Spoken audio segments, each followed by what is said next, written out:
away from them. They did so last time they met. They took a clear, aggressive front foot approach against the Mariners last week. That's what they're going to do today against City. Big thank you to our referee, Georgia Giradello. She's assisted by Laura Moyer and Cameron Wright. Our fourth official is Liam Barclay. City coach Michael Matriciani, he has had a couple of uncharacteristic losses against Canberra and then Newcastle, but he still believes this team is tracking well, seeing improvement. Even though last season was so good, he's looking to continue to rise. He says he doesn't look at the table, tries to control the controllables, and that's what he'll be doing today, looking for sharpness in the final third from his strikers.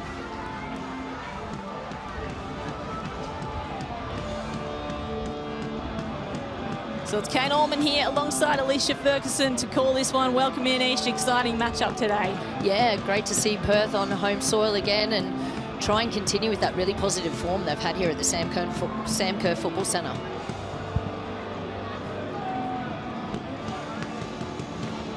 So it's the home fortress meeting premiership pedigree this afternoon. Glory won 5 wins in a row at their home ground, but City are out to change that. Strap in.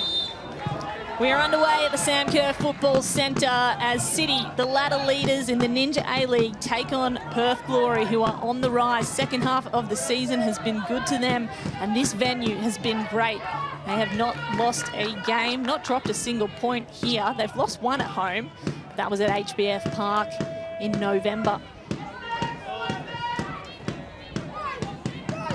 It's Perth Glory that will take possession early. They had a 1-1 draw with the Mariners last week. 24 degrees and beautiful playing conditions compared to the rest of the country today, Ish. Yeah, this is a perfect playing temperature. It's been warm on the east coast, but nice little breeze out there as well. Pitch looks in wonderful condition and always an entertaining game. We know the style of play, really distinct to style of play that Melbourne City have, and with Holly McNamara up front, who scores goals for fun. Just a really interesting matchup. Perth doing well when they're on home soil. They don't have to travel too far. Definitely does take them out of them, having to go from west to east coast so regularly. So City take control. They show their cards early. They'll be making a lot of passes, playing possession-based football, as Michael Matriciani is likely to do. They get it back to their goalkeeper, Melina Mires. She's got 3 clean sheets this season. Under pressure early. Perth sending strikers Bronte True to press. Melbourne City take it up the left wing. Nice 1-2 inside from McNamara. And they can go forward again. Aideen Keane drops it back toward Postolakis.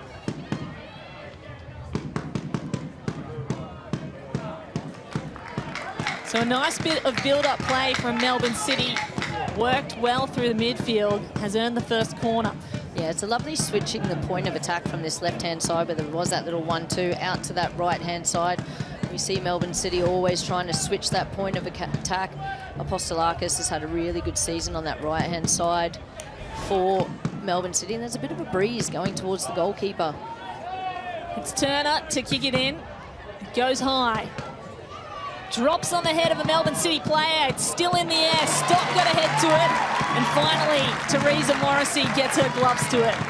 Yeah, nice, strong take from Teresa Morrissey. She's been great in goals for Perth as well. Really solid at the back. We always talk about how important the spine of a team is, and that starts with the goalkeeper, not just saving shots, saving goals, but also starting the attack from the back. 3 clean sheets this season, Teresa Morrissey. Of course, came in when Sarah, in fact, has been outstanding. My apologies, getting confused with goalkeepers there as we look at the attack from Melbourne City now, putting a press onto Morrissey.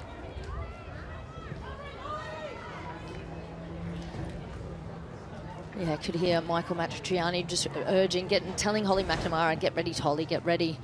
I mean, Teresa Morrissey did do well there. There was just a nice little nudge in the back, trying to protect herself when there's lots of bodies in there. Rebecca Stott getting a good header back on target. But Teresa Morrissey just coming out to claim that, keeping it nice and solid when there's a lot of bodies in that 6-yard area.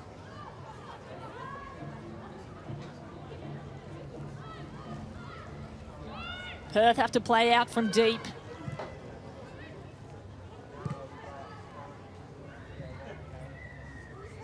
Melbourne City relentless. They win back possession. Here's Otto. Rosbakken slices up the opponent. Wheels around to go backwards.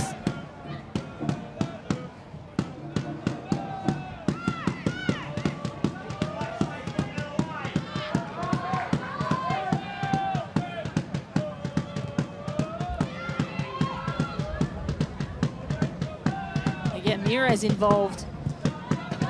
One of the more busy goalkeepers in the competition, Melina Ramirez, often comes out to play that extra defensive player.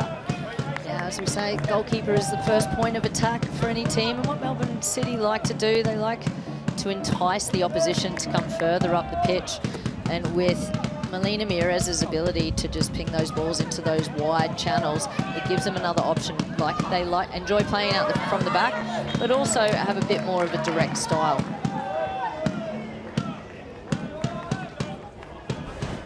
Well, Holly McNamara being held here by Zog. And you can see she's going to be glued to McNamara all game. Leading scorer in the competition, equal on 9 goals with Rasmussen of the Central Coast Mariners. Henry goes to ground. Play continues. Melbourne City firing the ball around. They get it through. Jackson sends it out wide. Apostolakis can move into the area now. Looks for a cross. Apostolakis. Somehow it's still in play, and Holly McNamara had it at her feet. That was still beautiful build-up play on that right-hand side. You can see how quickly Melbourne City will change the tempo from being reasonably controlled. This ball from Carly Rosbakken, that little one-touch play eventually gets to Apostolakis, who's running beyond the defenders to try and get that ball to the byline. We've seen City score so many goals, and Holly McNamara with a lot of them, when they get down into those wide areas and cut the ball back across the 6-yard box. It's so difficult to defend, especially when you're facing towards your own goal. He's 18 Keane. Made a move like that last week and won a penalty. In fact, Holly McNamara scoring 2 penalties from 2 games for Melbourne City.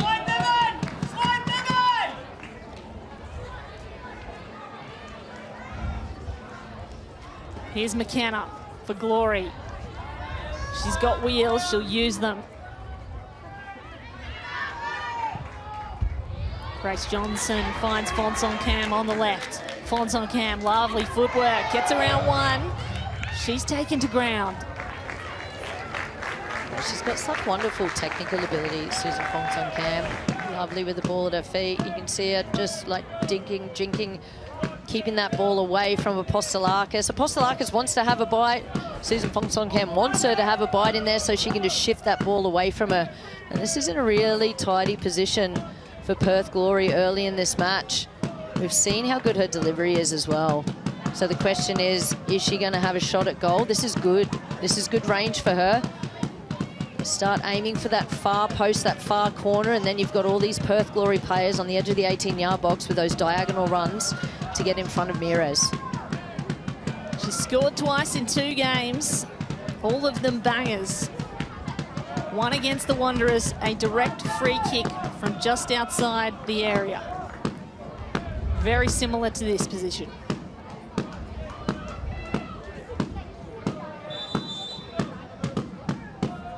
So here's Susan Fonson-Cam from distance. She has a strike.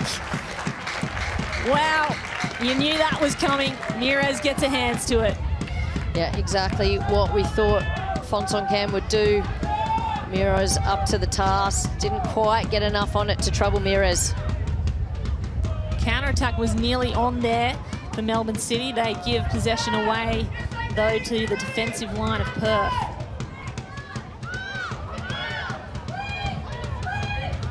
McNamara putting high pressure on, forcing the turnover as Keane takes control.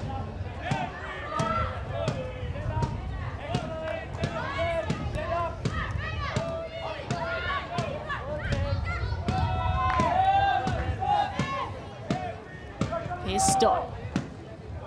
Apostolakis.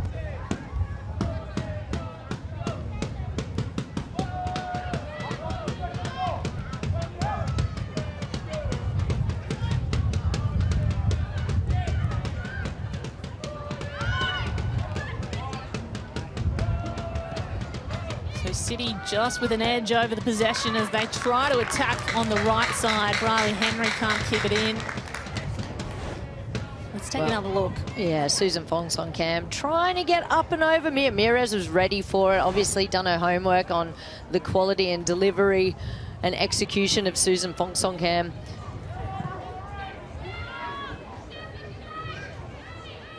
City nearly able to turn it over on the edge of the box there. They do get possession back.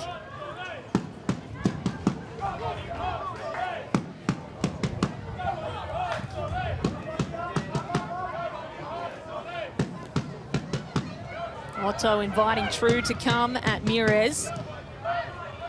Exactly as you say, Ish, they invite the pressure and find the gaps behind. Here's Otto, goes left this time. Turner can't keep it in.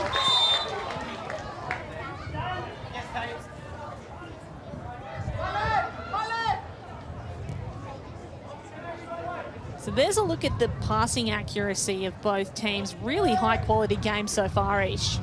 Yeah, it's what we've come to expect from Melbourne City particularly. They have really different passages of possession, control possession at the back here, and then upping the tempo. They've had some lovely passages of play down this right-hand side. Some really nice little combination passes. Great ball through to Apostolakis to run onto. She can cross. It's along the byline. It's just kept in by 18 Keane. Both players appealing. Looks like Melbourne City will get the corner. And another opportunity. Apostolakis down that right-hand side has been excellent already in this first 11 minutes of the game. And Rebecca Stott doing what she tends to do from a defensive position. She'll step into midfield to create a bit more of an overload. And again, trying to get to that byline and cut that ball back. 18 Keane making a great run to the near post and eventually getting the corner. Here's Danielle Turner, the English defender. Another curling ball high. McNamara went up too early. It's booted away. Perth clear it out of danger, but it's sent back in. And Perth able to get on top of that via Teresa Morrissey. Well, the initial corner from Danielle Turner just stopped in the air, which probably just tells you how strong this wind is heading towards the Perth Glory goal as they're trying to play themselves out of a bit of pressure. Tipped ball over by McNamara was good, looking for Jackson. Ball is hanging in the air. There's a little bit of wind, 24 degrees we mentioned, but the breeze is potentially having an impact. You can see it on the corner flag there. Yeah, definitely, if you think of it, even Carly Rossbacken had a strike from quite far out. Looks like she kept it down really well. You get a little bit of wind behind that, and it's just going to improve the trajectory of it. Great move, stolen by Emma Tovar. She can thread it forward for Bronte True. True sizes up her opponent in Otto, goes backwards. O'Donoghue has 18 Keane on her back. Has to go backwards to Johnston. McKenna. It's a foot race now. And player goes to ground. It's Wainwright. They will earn a free kick there. A nice positive play from Wainwright. Little turn, trying to get away from Carly Rossbacken. And earns herself a free kick. Not in a dissimilar area to the one previously that Susan Fongsongkham. You can see she's coming to tee up the ball again. A little bit more central this time, so gives her an option of coming to this near post or continuing on, trying to exploit that far post of Melina Mires. So there's a conversation being had about who will take this kick.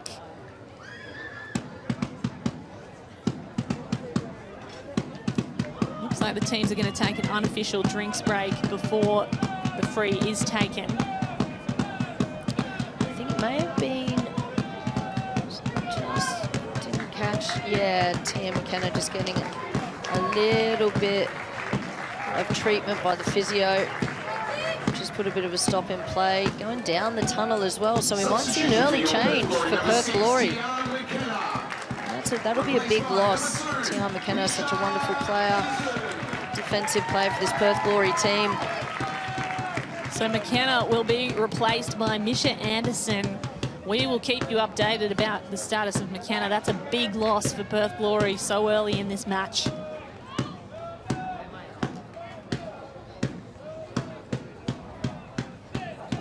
Was the Players Player of the Year last year, McKenna. Anyway, an important free kick. Isabel Dalton to take it.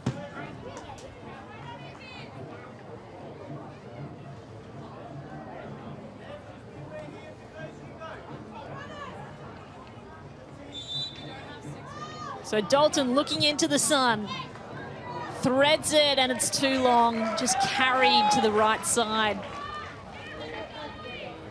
Yeah, Isabel Dalton probably not too happy she wasn't able to get that on target. She was aiming for the same place, that top right corner. A different technique from Susan Fongsong Cam. She struck through the ball with her laces rather than trying to get a bit of curl on it. And I think on reflection, Izzy Dalton would have thought she wanted to just pull her toe around to get that little bit of curl to get it on target. Well, Bronte True nearly able to pounce on that ball. Perth Glory nearly win possession in a very dangerous area for Melbourne City. Otto, got to be clean here out of defence. Keane bundles it forward, hangs in the air again. And Zog would rather head it out than have Holly McNamara run onto that ball. Yeah, absolutely the right decision from Oni Zog. Take no risks at the back there, particularly Holly McNamara, who's got her left thigh, no, her right thigh strapped up. Be a little niggle either on the quad or the hamstring. They've had a really heavy load recently, Melbourne City, so trying to manage everyone's levels of fatigue for this match and the ones going forward, particularly after such a long flight across to Perth. We can't say that it doesn't have an impact on the players, because it really does. It's hard to maintain those levels of hydration when you're in pressurised air and just sitting in the one spot for so long. True nearly able to steal from Otto. That goes into touch. And you're right, Melbourne City had a game in the week against Brisbane Roar, and they played last weekend as well. This is their third game in 8 days, so fatigue can become an issue as Johnston throws in.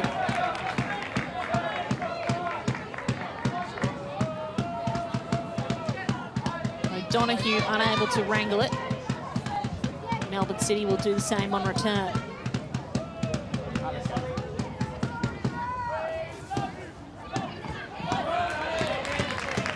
Well, Zog has been attached to McNamara so far, not letting her get any space. Turner looking for McNamara again. Zog's shoulder gets to it first.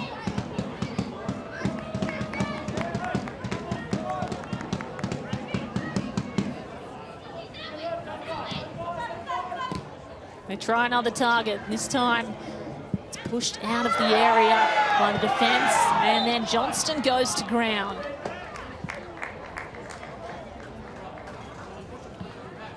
Yeah, well, there's a foul there.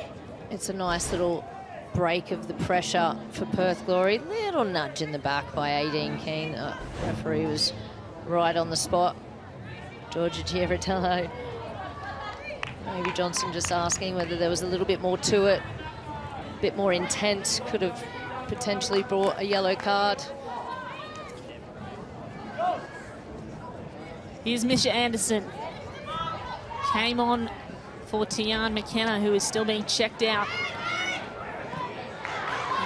O'Donoghue is determined to steal possession high. Melina Mires has to clear it. Does so, gets to halfway. Sardo collects though, and they'll go back. Fonce on cam. Can't go through Apostolakis. Great defense.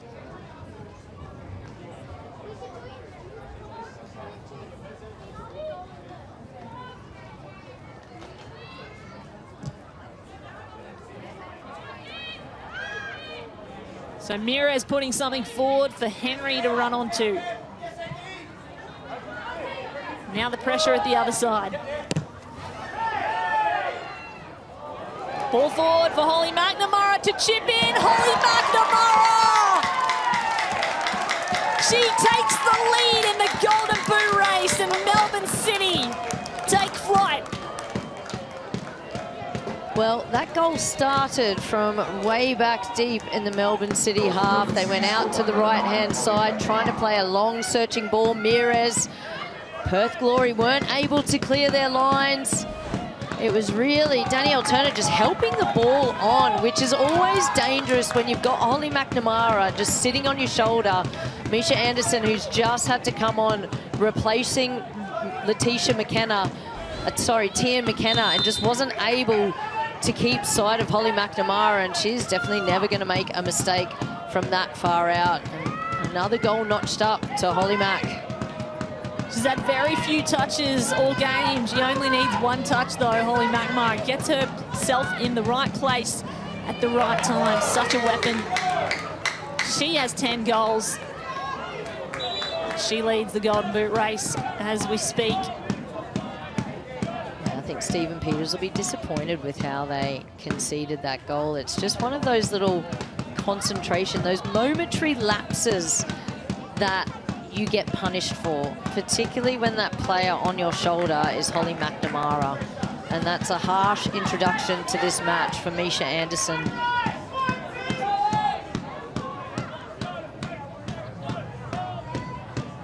So Perth Glory will try to get one back and get back into this game in the front of their home fans. The Sam Kerr Football Centre has been their fortress. They will defend it at all costs. Here's Sarah O'Donoghue. Quick feet, Johnston to follow up. Earns possession back.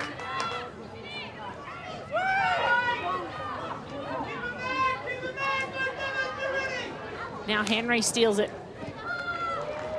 It's a great battle, but Melbourne City come up with it. Dalton. Backwards to Anderson. The pressure's still coming from Devon Jackson. Melbourne City strikers have been given a task to steal the ball as high as they can up the pitch. Here's Apostolakis.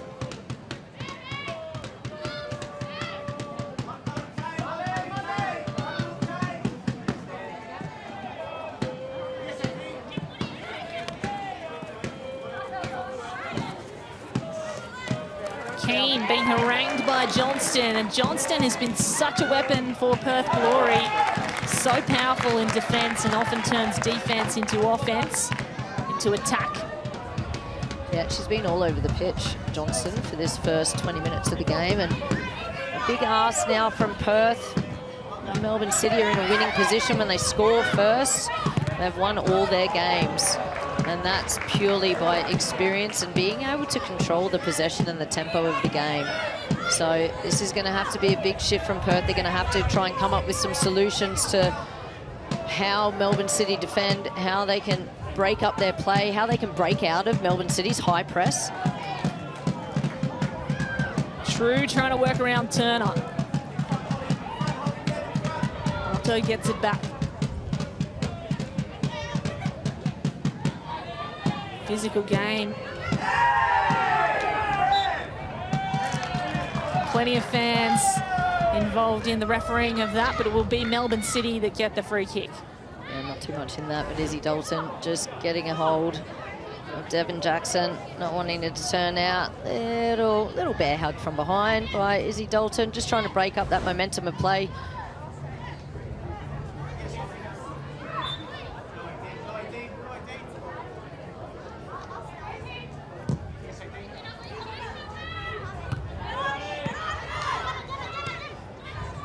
Stolen again by McNamara. A loose ball in the midfield turns into an opportunity for Melbourne City to go forward.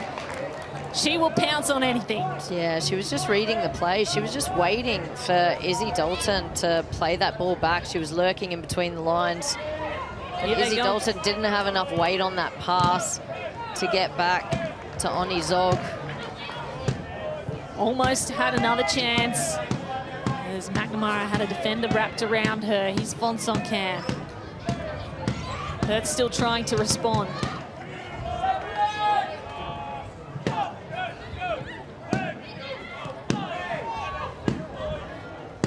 Pounced upon by Stott and McNamara, the 1-2. Dangerous ball. Melbourne City's advantage. 18 Keane can pick it up. Got to beat Johnston. Gets around her. Now Stott. Stott can strike from here. She goes for the header. Instead, it's gone wide right of the post. Well, how good's that from Rebecca Stott? I mean, we see it time and time again. She gets forward, thinks, right, I'm not too sure what's happening here. I'm going to go and affect the play. I'm going to get myself involved in the play. She's got license. She's got freedom to do that. She's got amazing game understanding. Probably a bit indecisive between whether that was a cross or a shot.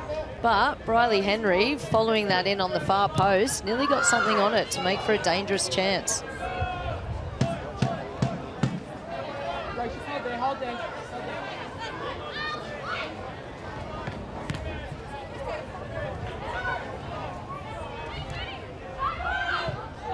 Stott again, directing from the back.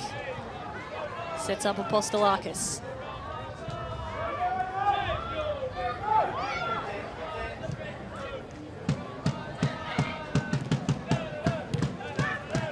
Turner finds McNamara. Goes out wide to 18 Keane.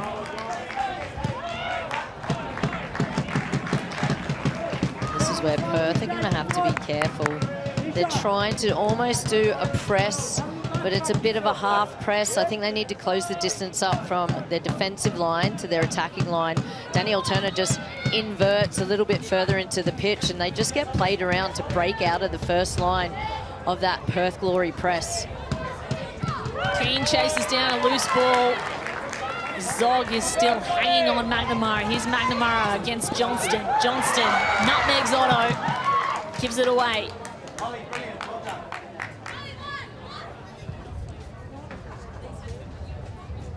There's some exciting moments for Perth. They're just not able to put it together yet each.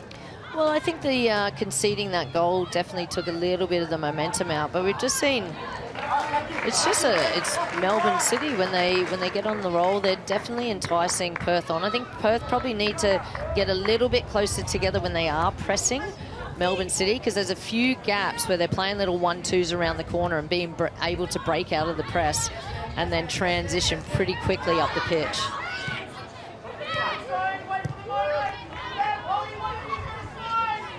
Zog finds Anderson and they go to the left side. Fonsong Cam, their star striker, makes it their strong side. McKenna sends it out. Sarah open! Sarah open!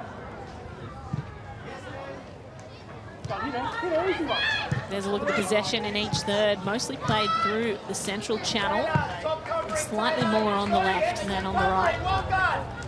Just hear Michael Matriciani beforehand saying to his players, wait for the moment. And that's in a pressing sense, not all just running around, not understanding where the players are or where your teammates are. And I feel like that's something that Perth just need to improve a little bit, waiting for the moment, because Melbourne City, that's what they love to do. They love to entice you on and then just find those little gaps to be able to play out and around you.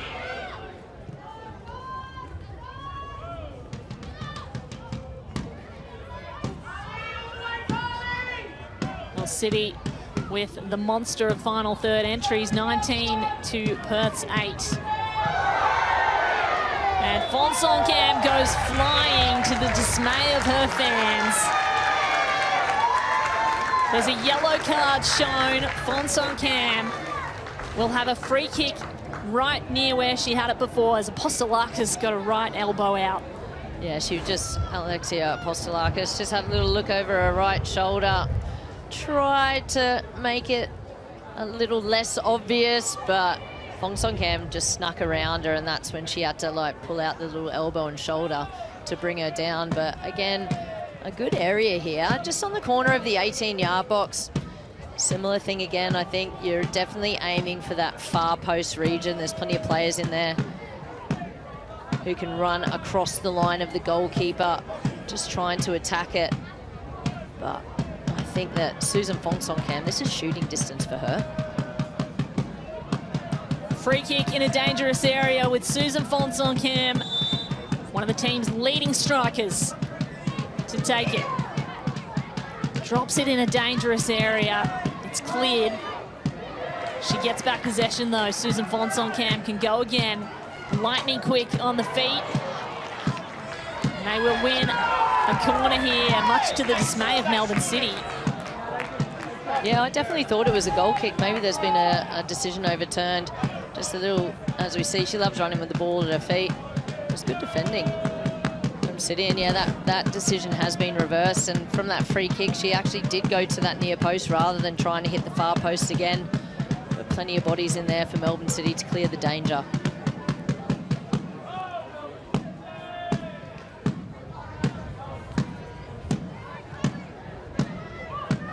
Mears rolls it out in the face of oncoming O'Donoghue. Postelakis juggles and Johnston can take back possession.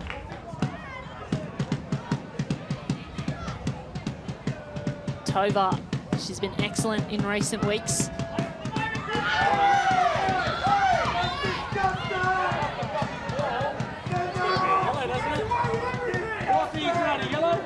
Stephen Peters asking the referee or the assistant referee whether there was a yellow card. Georgia Girardello has kept her card in her pocket. Holly McNamara asking the question as well. Here's another look at it. Ball had gone. Holly McNamara, well, I think she's been pretty lucky to get away with not receiving a yellow card. I can understand Stephen Peters' frustration. They're the type of moments, if you just think like, if there's another moment later in the game where maybe Holly Mack leaves a foot in and could have got it and gets a yellow card, then that's a big miss. Great ball for Johnston to run onto. She's in a tangle though with 18 Keane. Can't get around the corner. Yeah, look at that. Brilliant defending, 18 Keane. Nice little wrestle between those two. Good competition on this side of the pitch.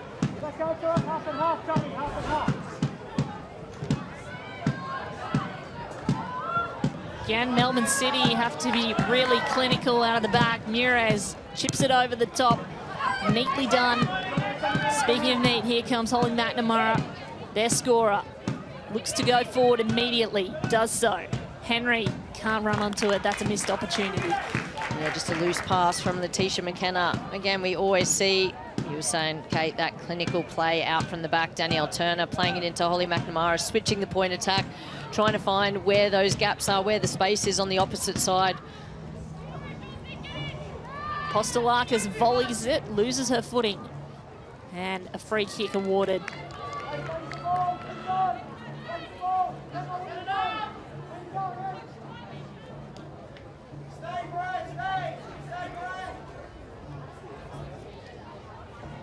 So here's Letitia McKenna. This is within her striking range, or just on the edge of it. McKenna sends it into the area. It's at the feet of her captain, and the captain, Rebecca Stott, sends it over the crossbar.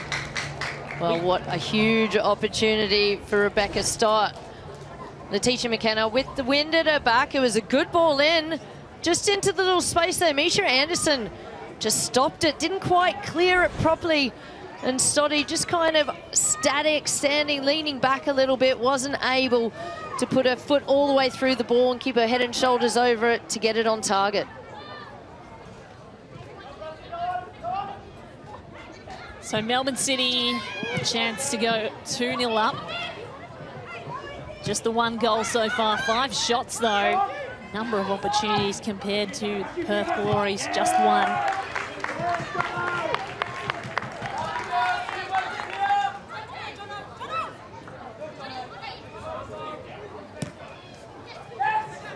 Here's Jackson.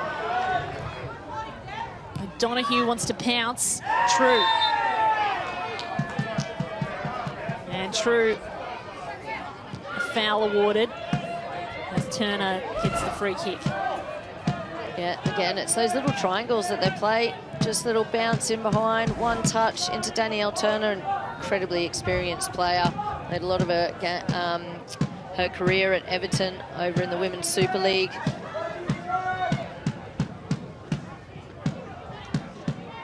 Has been a mainstay in the defence this year. Danielle Turner played every single match, every minute of every match.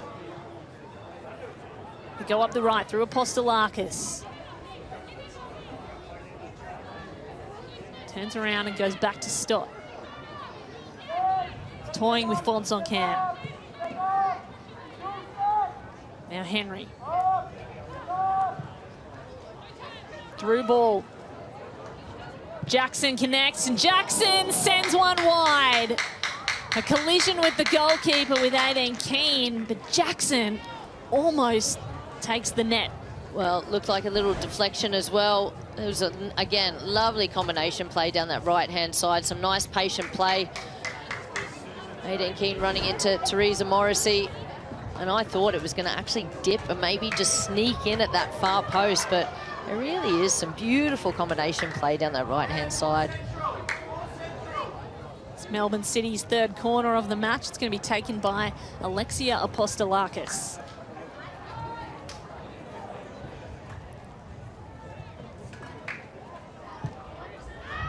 Low ball, dangerous one too. It's got to be cleared quickly. Perth Glory do well. Nearly lose possession, they do. Apostolakis takes over. Dalton's there. And they will win another corner. In fact, I think it's goal kick. Apostolakis couldn't quite get around the corner. She's been busy in this first half. Alexia Apostolakis, really attack-minded defender. Those beautiful overlapping runs down that right-hand side. Well, Sato's going to get a free kick here as Henry had a hand on her shirt. Certainly a foul, as you can hear by the commentary of the coaches. Yeah, I tend to agree with Stephen Peters. There's been a few little tugs on the shirts and stuff like that. And I don't mind a little bit being let go by the referee, but there's been like 3 or 4, probably 2 for City and 1 for Perth as well. I think it's something you just got to try and nip in the bud reasonably early, so the players don't think they can continue getting away with it. McNamara putting pressure on, and so is Jackson. Jackson gets a touch on Zog, but there'll be a goal kick.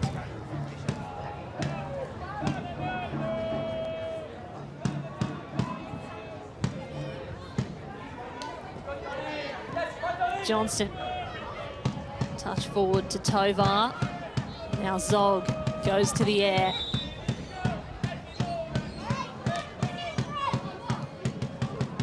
There's an offside there from Tova, who'd come all the way back into her own half. I mean, that's frustrating as well from a coach's and a teammate point of view. You're trying to get it on. Maybe it was just a foul. Sorry, it's inside the half. I thought it was an offside, but the assistant referee may have flagged for a little foul there, trying to break out of that pressure and then give the ball straight back to Melbourne City.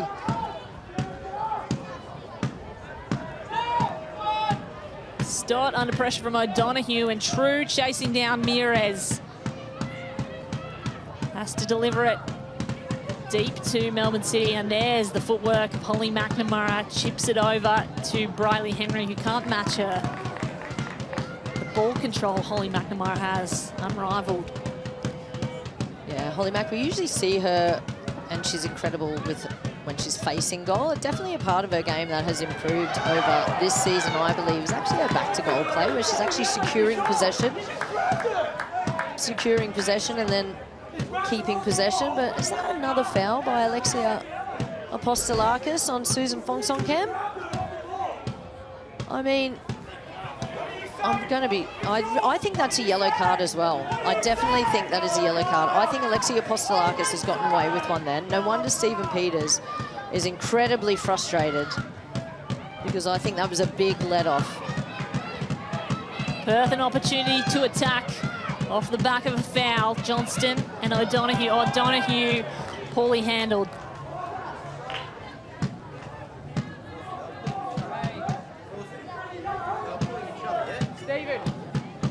Well, there's a lot of heat in this match. You can hear it from the sidelines. Well, there's a lot of heat, and I think that it's definitely something that Georgia Girardello needs to just keep a handle on. I can understand Stephen Peters is having a chat with the assistant referee. There's been a couple of instances. There's been one yellow card for Alexia Apostolakis, and it was definitely a very intentional foul, again, against Susan Fongsong-Kam. I think she's very lucky to still be on the pitch. Stott chasing down her own tipped ball forwards. Waiting for assistance from Henry. It's cleared by Dalton just in time. Yeah, really important for Perth just to keep their composure for this last 5 minutes of the first half. They've been under a bit of pressure now. Have had to defend for long periods of time. 1-0, you'd take that going into the first half, where you can reset, regroup, and then work out your plan of attack for the second half. Stott with a midfield transfer to Devon Jackson, who's on her own in space and can shoot from there. Lands it on top of the netting, but what an opportunity for Melbourne City. Well, there's a huge pocket of space in there. A lovely ball in, just floated into Devon Jackson. Took a couple of touches. First thing she wanted to do was set the ball up so she could have a strike at goal, and it just dipped over the crossbar into the top of the net. Possession stats in favour of Melbourne City, and we see that so often. They tend to control the possession in games, have the majority of it, try and control the tempo, try and pull the opposition out of position so they can find little pockets of space to exploit. Otto under pressure from True, and True's going to chase down Mires. Nearly got to her. Oh no, mistake by Mires and Otto. In fact, Stott, Otto cleared it just in time. The pressure is doing its job. And now there is an argument to be had on the sideline, but the pressure from Perth Glory strikers is working. There's a bit of confusion down on the sideline as to whose throw-in it is, whether there was a free kick or not. Ends up being Melbourne City's with Danielle Turner.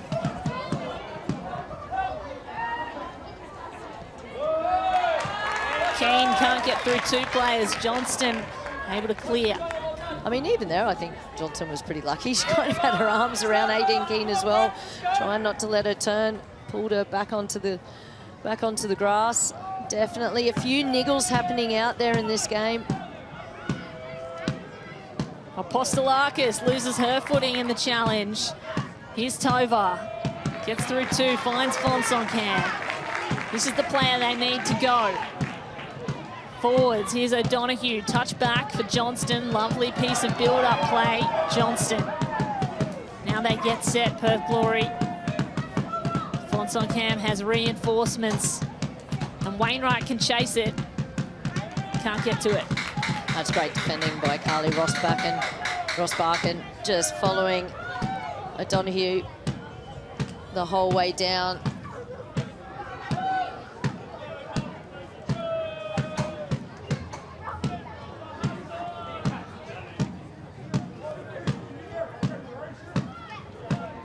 So Stott under pressure from O'Donoghue, and O'Donoghue has been running hard all half. Mires able to clear through the air to Turner.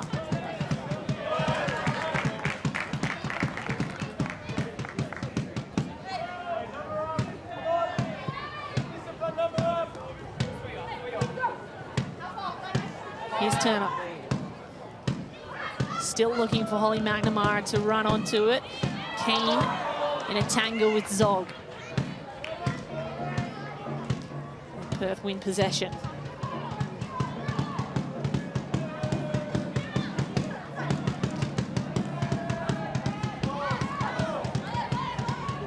gifted back, though, to Melbourne City. Turner gets her eyes up, still looking for McNamara. Volleyed backwards.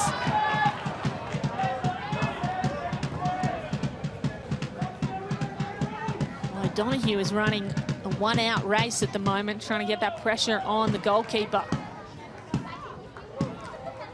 Yeah, I just wonder, I mean, there was that little half moment before when Wainwright and O'Donoghue were putting pressure on, a little bit of confusion between Rebecca Stott and Melina Mires. But I do think it gets very tiring when you're that singular player running from side to side, trying to keep the pressure on this Melbourne City defence. She might be better off just dropping back in a little bit, trying to stay a bit more connected to her midfield.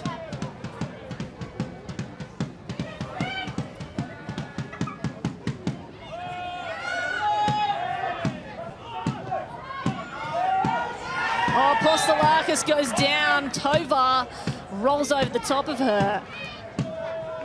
There's been plenty of physicality in this match, and it seems to be just turning up the action.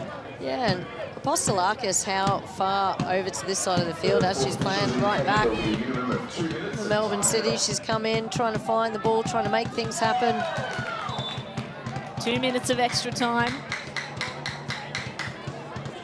2 minutes for Melbourne City to take another, or for Perth to even things up.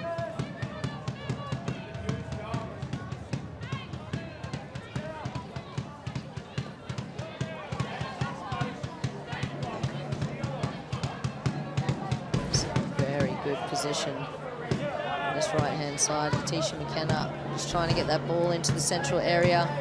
So she's got the wind going from her right shoulder to her left shoulder. Sun in the eyes of Teresa Morrissey as well. That does not look very comfortable. Again, just she'd be trying to just whip that ball nice and flat with as much pace as you can towards that back post. See what happens, whether it could sneak in or one of your teammates can run diagonally. There's a big space in near post though. That 6-yard box is looking very enticing. So an accidental handball gifts McKenna this free kick from a very dangerous spot. Here it comes, low and hard, waiting for a touch in, just needed someone at pace to bundle it into the goal.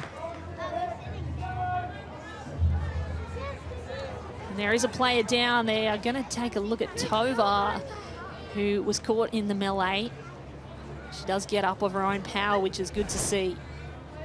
Yeah, it was a lovely ball in here. Rebecca Stott actually did this lovely little run to try and get in front of Tovar at that near post. Went through a few bodies before being cleared. She got up, just maybe an awkward challenge. Landed on her back, trying to clear that ball, clear the danger. Tovar has been very impressive in recent weeks. Scored the first goal against the Wanderers 2 weeks ago. That was her first in glory colours. Contributes a lot in tackling for this team. Kane nudges it forward for Jackson, who can't control it.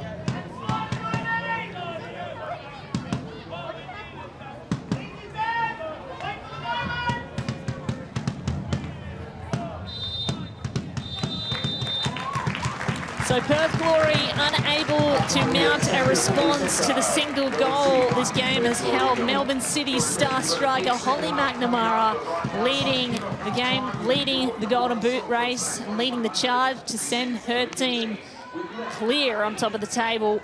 They are top of the table now. They would love 3 points today to bring home from their journey to Perth. Put them in great stead for the second half of the season. So at halftime here in Perth, it's Melbourne City up 1, Perth Glory 0.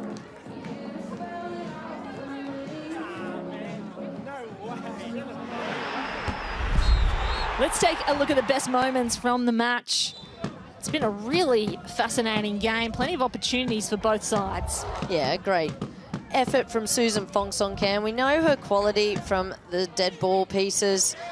And this Zog just putting a little bit of pressure, being put under pressure That straight ball, Danielle Turner just helping it on, really. And Misha Anderson, who had to come on early to replace Tian McKenna, just allowed Holly McNamara to get behind her.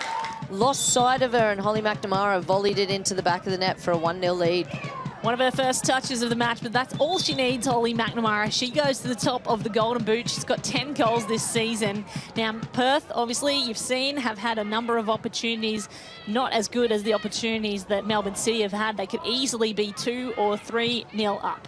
Well, there's been a lot of free kicks, which I think also tells you a bit of a story of the game. There's been a fair few niggles between players out there. Quite a physical game as well. This was a lovely ball from Rebecca Stott into Devon Jackson in that little pocket of space. Lovely touch from Devon Jackson. Got it out of her feet and had only one thing on her mind: to get a strike on goal. Here's a look at the stats. You can see possession in favour of Melbourne City. Passing accuracy dropped a little for Perth Glory. Getting a little more messy, but you can see total shots really in favour, and final third entries 30-19. Second half coming right up. Don't go anywhere.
Welcome back to Sam Kerr Football Centre in Perth, where Melbourne City are up 1-0 against the Perth Glory at halftime.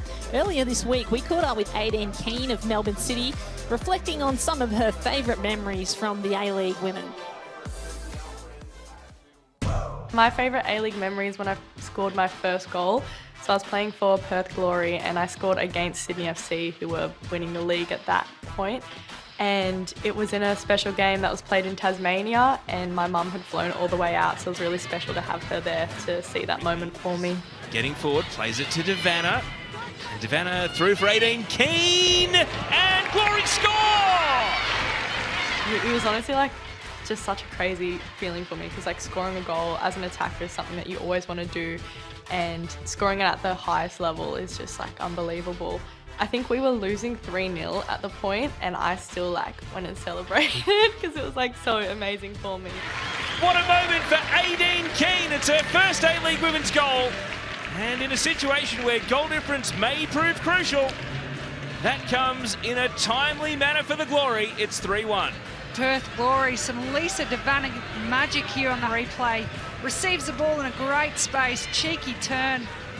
Beautiful assist, and Keane still with work to be done. That is a wonderful finish for Perth Glory. And yeah, I didn't really care that we were losing the game. I just was really happy that I scored and wanted to do it again. That may have been 3-0 down, but that one is worth shouting about when it's your first A-League women's goal. I don't know, but it was goal of the week, so.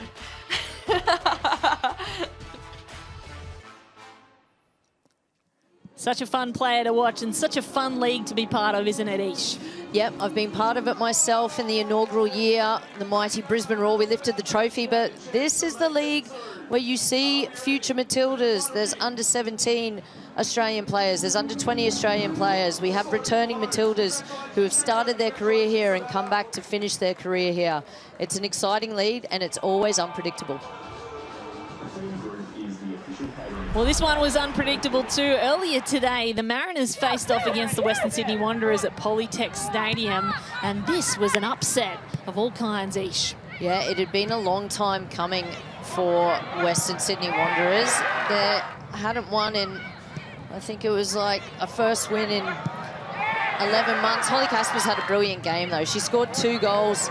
Avani Prakash got Mariners back on level footing. This lovely little reverse pass into Annalise Rasmussen, who was the joint leading goal scorer before Holly Mack's first half goal in our game. But wonderful composure in front of goal. But it was an entertaining game, and it was one that Wanderers really deserved to win. Talia Yunus with this beautiful turn, an excellent cross, pinpoint onto the head of Holly Caspers, who just had to guide it into the back of the net. It was a well-deserved win from the Wanderers, and again, it had been a long time coming. 2 goals for Holly Caspers. What an afternoon out away from home. Western Sydney Wanderers steal the win from the Mariners, defending champions.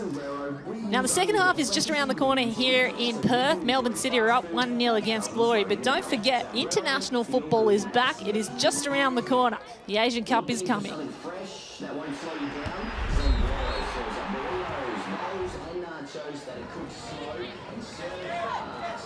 In fact, we're going to go to that a little later. The goals from this match have been thrilling. Only one so far.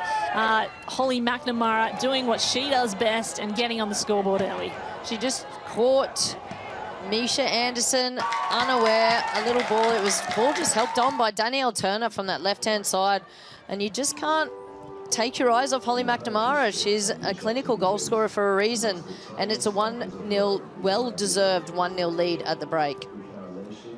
So now let's take a look at what we have to look forward to with the Asian Cup. When you unite together for that one goal in the 90 minutes, it's something special. That is special! Huge moment for the Matildas. The only place to see the CommBank Matildas and every game of the AFC Asian Cup is on Paramount+.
Welcome back to Sam Kerr Football Centre. It's been a fortress for the Perth Glory, and it's been a fun place to see Dazza, the APD Global delivery ball robot, deliver balls for halftime. That's his job. He's going to kick things off for us in some fashion as we enter into the second half of what has been an entertaining match between Melbourne City and Perth Glory. It's Kate Allman alongside Alicia Ferguson. Ish, what have you found of the first half and what needs to change in the second? Oh, get Dazza on up front, I reckon. Dazza looks like he's got a fair bit of pace and epic purple hair as well. No, look, Perth Glory were out pretty early from half-time, so they were doing a little bit of preparation, getting ready for the second half. But I think they just have to find ways to break down Melbourne City. Melbourne City are just controlling possession and the tempo of the game at the moment. So it'll be interesting to see what Stephen Peters tries to do in the second half. I'm assuming we're going to see Roller Badawia, a bit more firepower up front. They haven't really, you know, challenged or made it too difficult for the Melbourne City defence, so that's something that they're going to have to address for this second 45 minutes. Look at the pace on Dazza as he leads the ball out. He's got a selfie stick ready to post it on socials later on. Almost runs over referee Georgia Girardello. Doesn't. He's going to back out and gets no card, no penalty. No, moonwalking no back foul. out of the pitch, Kate. Look at that. Bring on more robots delivering balls. They've become a thing, haven't they? Wonderful stuff. So Melbourne City in the lead so far, looking to take 3 points home from a big trip away to Perth. They've been on the road this week, Brisbane, then Perth, and they'd love to go home with all three. Here they go, and it's attack first for Melbourne City. All the way to the keeper, Teresa Morrissey. Now, Perth Glory, they have been undefeated in this particular venue. Mentioned it in the first half. They did lose one game at home at HBF Park. They would really love to get back into this game. Well, the good thing is they've got a bit of that breeze at their back now. So whether they still want to try and play out, keep that ball on the deck, or whether they try something a little bit different. We saw from one corner, and even the ball that Danielle Turner popped back in to a dangerous area for Holly McNamara to score. It was hard for Misha Anderson to read. So maybe that could be a tactic that Perth try and employ for the second half, just to try and break up how comfortable Melbourne City are defensively. Perth Glory have been putting a really high press on Melbourne City throughout the first half. Fatigue might start to set in, and you might expect to see a few changes soon-ish. Yeah, well, we usually see them, Kate, around probably the 60, 65-minute mark, depending on whether there's a need for a tactical change. Bursting out of the midfield is Devon Jackson, threads a ball to Briley Henry, who waits for reinforcement, goes inside and sends one outside for Apostolakis, wrapping around. Here's the cross, headed out and over the byline, couldn't direct it. There's been a lot of attack down this right-hand side. The combination play, Carly Ross-Barker, Letitia McKenna, Briley Henry, and Alexia Apostolakis. There was a decent delivery into that far post area for Aideen Keane. You know how strong physically Aideen Keane is. Stolen by Stott. And they go again, Melbourne City. Superior in their ball usage. Here's McNamara, back to Stott. Apostolakis chipping over the top. That's to nobody and not even on goal. And Holly McNamara was not overly happy with Apostolakis' decision to have a strike at goal. Then Aideen Keane was on that left-hand side. She was willing it to continue pushing that ball out to the left. But you do see, I love watching how Rebecca Stott just goes roaming up the pitch. And then Apostolakis decides she's got a bit of freedom and flexibility, comes inside to pick the ball up from where she had that shot. Didn't quite get the execution right, but some really nice combination play from City. Here's Turner. Sends one down the line, gets it back to Perth though.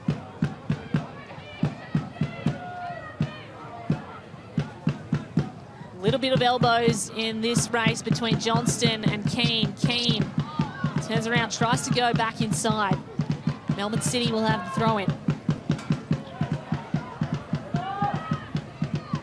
Here's Jackson. Steps up to cross in. And it's put out of danger. But Melbourne City continue their relentless attack. Yeah, Danielle Turner just trying to whip that ball in nice and low across that 6-yard box, or between the 6-yard box and the penalty spot. But it was cleared quite comfortably from Perth. Now it's important that Perth lock them in.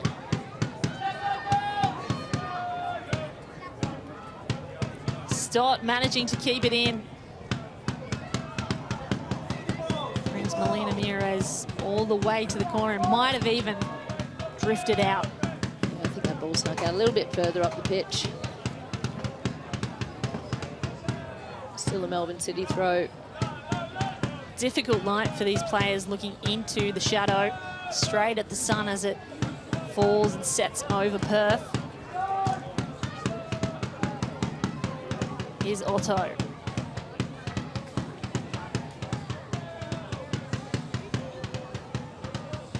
Danielle Turner, 33-year-old English defender, coming across from the Women's Super League. So much experience and has been a really big addition to Melbourne City. McNamara.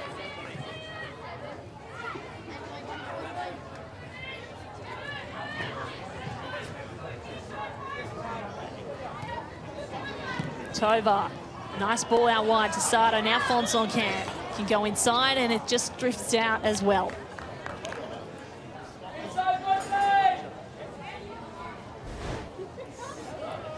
Sardo just trying to play that ball. I mean, Apostolakis was on her touch pretty quickly.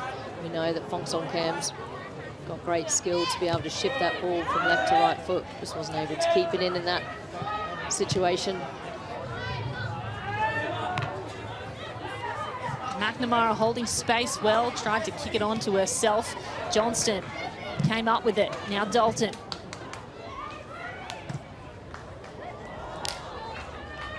All the way back to Mires.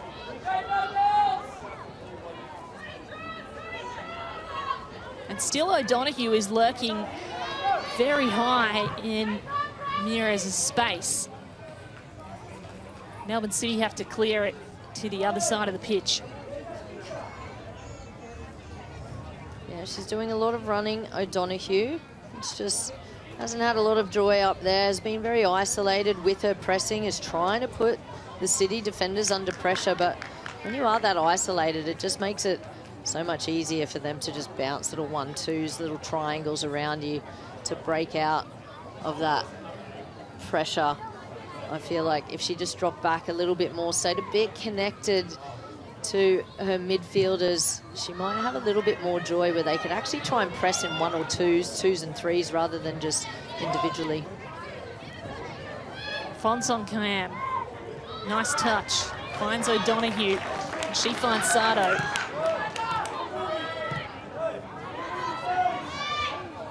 Fonson Cam shows, then goes inside to Dalton. And waiting outside is Danielle Turner.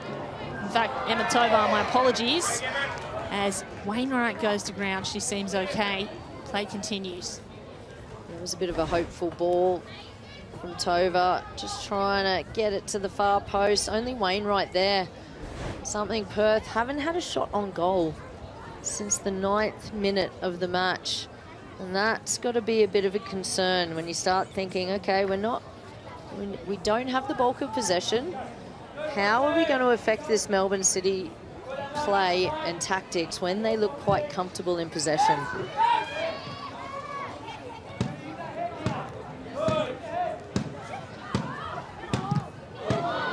Ball volleyed back and forward, floats upwards, a whistle blown. A free kick given to Perth. Holly McNamara doesn't like it. Well, you just, back to my point about not having too many shots on goal, or no shot on goal since early in the first half. It's opportunities like these where now you've got to think, right, we need to make something. We need to make a chance. We need to test Melina Mires. There's sun, it's coming from the shade going into the sun, which is always a challenge for goalkeepers. All about this delivery from Izzy Dalton. Dalton chips it straight to the head of a Melbourne City player. Stott with the clearance. And Jackson can start the counter-attack. Here's Holly McNamara in her favourite position. Delivers one inside for Henry, who can't collect. Here's Jackson again, though. Still trying to set something up on the left. 18 Keane. Keane looks inside, and Keane has an eye for goal. She should have crossed there, had an option, instead went for goal. Well, I think Aiden Keane was just struggling to get around. Briley Henry, who played that ball out to her in the first instance, it was a lovely one-touch pass out to Aiden Keane, and then continued her run and was free in the 6-yard box. Aiden Keane just couldn't get her foot around it.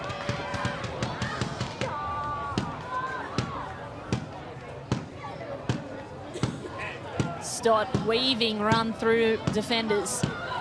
McNamara has to turn the brakes on. She goes down. The crowd thinks there's nothing in it, but Holly McNamara is going to win a free kick. Well, she looks in a little bit of discomfort there, and whether it was an accidental hand, elbow into the nose, face. Have a little look on the replay, see what happened. She turned. Oh, yeah, just maybe caught the forearm of Sardo as she won that ball. Hard to tell on the replay, but she stayed down for a little while. It'll happen very quickly. Yeah, it might be a little bit of blood there. Those sting actually when you cop an elbow to the nose each. Right on the crown of the nose. Yeah, it's one of those things, immediate pain and also your eyes water, so you just lose that sight. But yeah, it looks like Holly did just cop a little stray forearm from Sardo. No intent, of course. I think she came in strong knowing that Holly McNamara wanted to turn.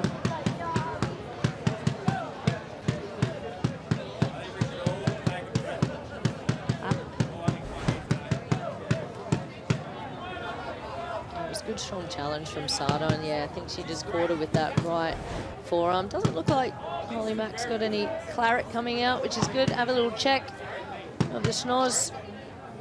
Oh yeah, there's a little bit on that tissue. Occupational hazard, unfortunately, of Done football. a few of those each. I have done a few of those, yeah. Generally in the back of someone's head when the goalkeeper's kicked it out and I'm going up for a header as a defensive midfielder. Incredibly painful. Well, everything's still on straight, which is great to see. Just. Looks like Holly McNamara's nose is intact as well. Always good to see. Yeah, not like Alana Kennedy's. No. She's had a couple of those, hasn't she, playing for the Matildas. It's quite a famous shot of her on the big screen in Canberra. An accidental nose job. Yeah, that's right. Unintended. So Holly Mack looks like she'll be okay. And the thing is, could swell up as well, and it does impact your sight a lot. As we take a look at the bench for Melbourne City, are they going to try to employ some of these substitutes soon, Nish? Yeah, look, we're getting to that point of the game, as I said to you previously. It's usually around that 60, 65-minute mark. You see there's trends within. Here's an opportunity for Melbourne City, tapped on, and almost to goal. Rebecca Stott had a real chance there. Sorry, that took me by surprise. I didn't realise they were taking the free kick so quickly. But Stotty getting so far up the pitch and just missing that by a fine margin. She's played really high up for this whole match. I mean, we do see it on occasions with Rebecca Stott, but this particular match has just been roaming around the midfield and up front as she sees fit.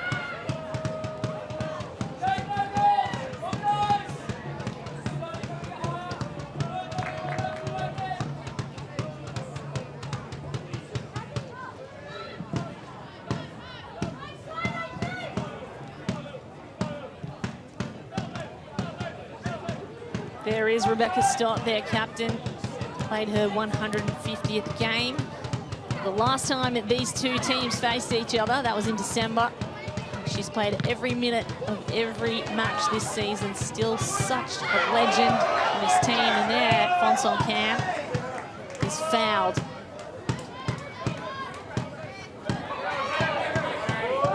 Well, there's plenty in this match. Physicality. We take a look at the free kick from earlier. She's had a fair bit of attention today, hasn't she, Susan Fong-Song-Kam? She's good at keeping the ball at her feet, just gets those little kicks and niggles from the opposition.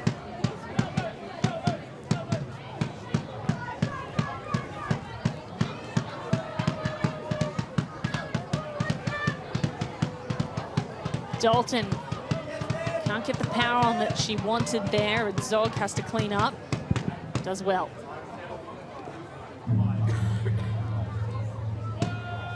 Here's Zog using her pace. Gets through to True. True. And that's nudged out. We haven't seen too much of Bronte Truth. She was busy early in the first half, but really hasn't been on the ball too much since then. I think Danielle Turner's doing a wonderful job out on that left-hand side. You can just see how much she was squinting there, trying to take that throw in with that sun right in her eyes, burning her retinas. Really tough conditions to be able to see. Here's Bronte True. Looking for the chip in to Fong-Song-Kam, and she can chase it up. Can O'Donoghue. Nearly. And that's about their best look so far. Absolutely. And good to get it on target, just to continue the pressure. Well, get the pressure on Melina Mires. Good. Bronte True, nice and positive, having a look for the ball in the box. Kind of bouncing around a little bit. And O'Donoghue, as it just fell at her feet, having that strike on goal. Well, it was Bronte True that scored the only goal for Perth last time these two teams faced. 3-1. Holly McNamara had the hat-trick for Melbourne City that won it. But here comes Sardo for Perth Glory. Nice touch by O'Donoghue. Sardo has to beat Stott. Turns the corner, goes back to Fong-Song-Kam.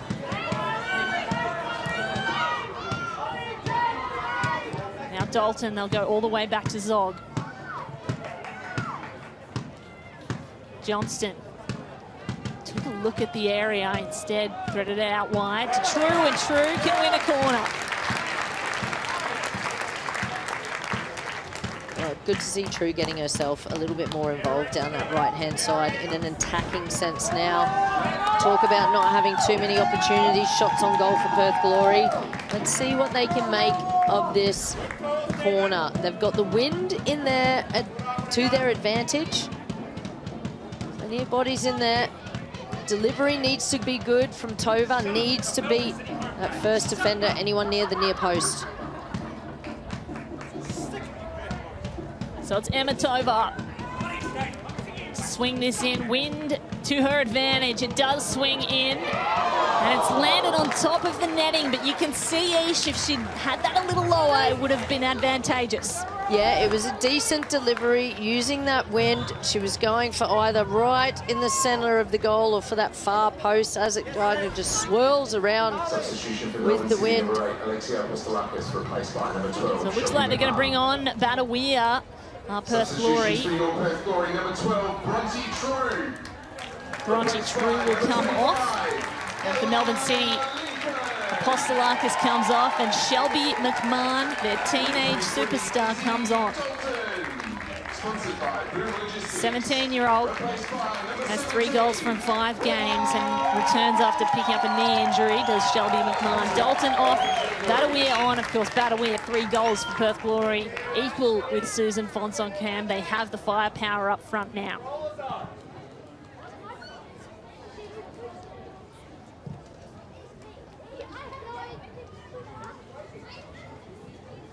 So here we go, Perth with reinforcements. Substitutes made. Can they get back into this game? Just the 1 goal separating so far. Henry goes backwards, and here's McMahon. Playing at the back, which is unusual for her, and they turn it over Perth Glory. Rolla Badawia, their star striker. Here's Badawia. O'Donoghue nearly teed her up. Goes back outside. I really thought O'Donoghue could have shot there, Beach. Well, it was a nice little 1-2. What I do like is this nice little change in formation with Roller Badawea going to that left-hand side and Susan Fonsong being able to play in a bit more of a central area. O'Donoghue steals it outside the area. Tried to be a little too cute with the footwork, and now Holly McNamara can go the other way. In a foot race with Fonsong Cam. Holly McNamara turns the jets on, and she says, surely that's a foul. It certainly is a foul. Fonsong Cam did really well to keep up with McNamara for the first 10, 15 metres, and then Holly Mac just turned on the afterburners, was getting away from her a little bit. She needed to make a decision. Do I break up play? Do I take the yellow card, which she did in the end? Little tug, both arms around Holly McNamara's hips just to impede her progression. Yeah, it was pretty obvious, wasn't it? Pretty obvious it was a foul and a yellow card. Another opportunity for McNamara. Her captain, Stott, sends a beautiful ball forwards. Goes back to Henry. Oh, not on the same page, those two. Missed opportunity.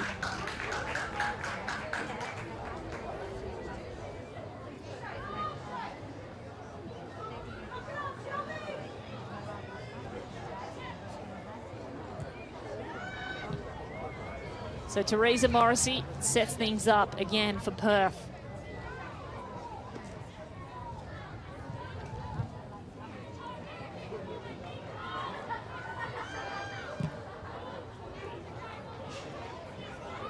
Rolling it forward for O'Donoghue, but Otto gets there first. She'll go back to her goalkeeper, Melina Mires. Shadow almost over the entire pitch soon. Well, there's the experience of Stott. Showed to go outside and went straight up the middle, but it's stolen by Perth Glory. Here's Badawea. Ball forward for Sardo. Fonsong Camp. Now Tovar back inside. O'Donoghue has no room to shoot. Building up play here, looking for an opportunity to go forwards. There's nobody in the area. All at the edge. Tovar.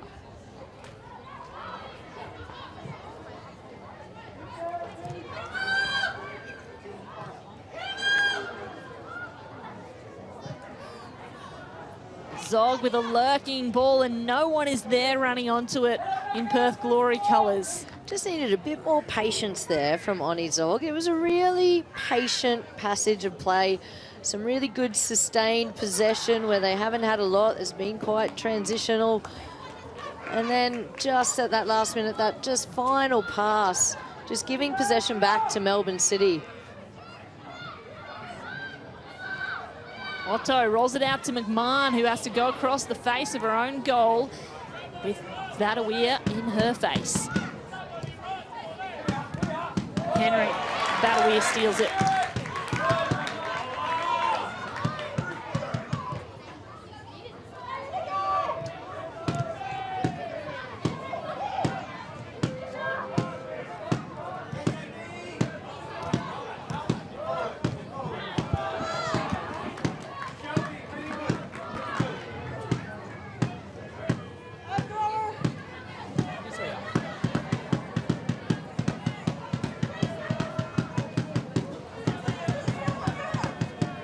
Ross Barkan with the throw-in. Looking for Holly McNamara still. McMahon comes forward. And a strong whistle by the referee as Sato goes to ground. Yeah, Holly McNamara asking the referee. That wasn't a potential yellow card. The ball just popped up here. I mean, very high foot there by Julia Sato. She definitely doesn't take a backward step. Always goes in for a strong challenge, but that was pretty dangerous with your boot that high. So McKenna, a free kick once again in a dangerous area. Melbourne City enticing a header here. It's just too long for McMahon to get onto.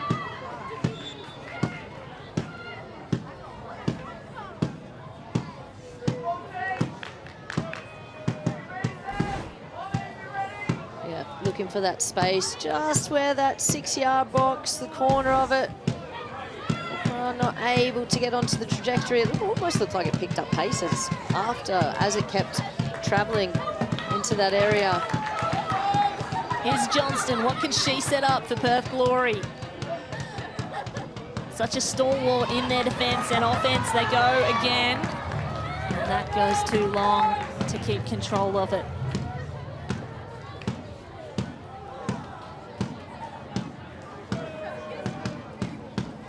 Fresh legs with Ella Lincoln. She's energetic. She's got a little bit of pace about her as well. Again, it's those questions. How do we affect the play? How do we break up the possession of Melbourne City? Rebecca Stop-Me-No is starting to push a little bit further into midfield. Perth are trying to press high, but there's big distances in between each of their attacking midfield and defensive line. Big gaps for City to be able to pick the ball up. Jackson wins a free kick. Anderson had a hand on her shirt. She's going to get a yellow card. Anderson for the foul. There's been lots of those today, Kate, hasn't there? Not necessarily the pulling back. It's like pulling back on the hips. Like just grab them both. Like, right? Oh no, that was like a little bottom of the shirt. I've seen probably about 4 or 5 of them today. Players getting past and just reefing them back. It's a physical league, the Ninja A-League. It's a physical league. I do think things like that, shirt pulling, probably could have been managed better in the first half by the referee, because there has been quite a fair bit of it in this game, and a lot of it's gone unpunished. McNamara shows her speed to turn the corner. Lovely cross, and the hands to it first by Teresa Morrissey. Great goalkeeping.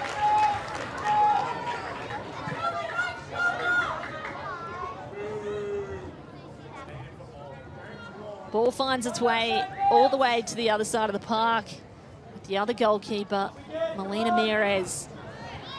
They continue with their strategy at Melbourne City, playing out of defence, short passes, possession-based football.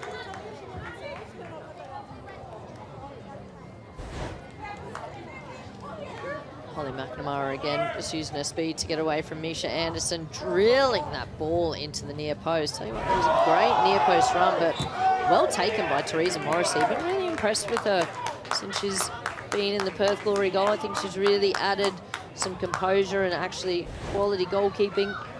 Yet another one, little pull back. It's time and time again, isn't it? It's been happening for the whole match. Now an opportunity for Perth Glory. Badawiya chasing that down in the face of Melina Mieres.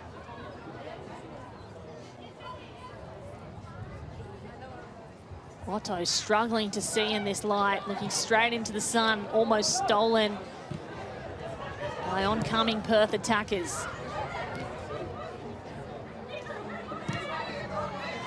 Jackson heaves it forward for Briley Henry, sets her up beautifully. Henry can go herself here, looks for the cross. McNamara set up, she tees up, and she scores it. Holly McNamara completes the brace. 2 from 2. That was wonderful work down this right-hand side from Briley Henry, driving into the space. Teresa Morrissey looking dejected, but you can't leave Holly McNamara with that much space. Wainwright was desperately trying to put some pressure on her. Lots of space down here. Briley Henry having a look up, Yep, I'll just play that straight into you. Wainwright trying to put pressure on. And the composure from Holly McNamara. Touch, pass, maybe a little bit of a deflection actually. Sorry, on the second look, it looked like a little deflection from Wainwright that may have taken it past Teresa Morrissey. Might have another look at that again. But lovely work down this right-hand side from Briley Henry. Holly McNamara now has 11 goals from 11 games in the Ninja A-League this season. Top scorer in the league.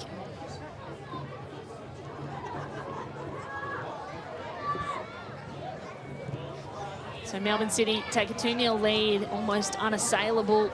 Still time for Perth. At home, the fans are like the extra player, can spur them on to incredible things.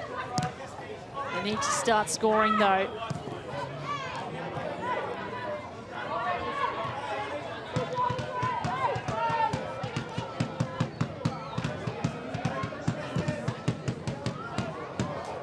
Here's an opportunity. Johnston can run onto it. Johnston's out on her own. She waits for her teammates to arrive. Here they come. Shot was on, deflected, and McMahon can clear it. Only for a moment. Tova. Now Sardo. Inside and out. Fonson-Camp. This is nice build-up by the purple shirts. Tova turns. McMahon right on her tail. Here's Zog. Had her eyes up. Zog tees one up, and it bounces on the top of the crossbar. Almost. Well, it was there for the taking for Oni Zog. Just got a nice touch out of her feet. Had a look up, another little touch. Yeah, lovely strike. Melina Mirez was off her line. Very lucky that that hit the crossbar, but we've got a corner, so maybe a deflection, was it, off the Melbourne City player when she had that shot. Fonson-Camp to kick the corner in. City try to clear it. I think it's gone over the byline on the full. That is the wind pushing the ball that way. Yeah, really important to get that delivery right, though, and try and use that wind to your advantage. Just back on that Oni Zog strike. I think the statistics are telling the story of the game. It'll be 11 shots to Melbourne City and 3 to Perth Glory. They just haven't created enough going forward.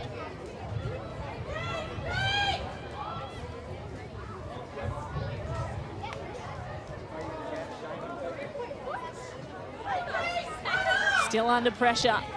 O'Donoghue bringing it for Perth. Despite being 75 minutes in, she continues to run as Jackson is held up by Zog.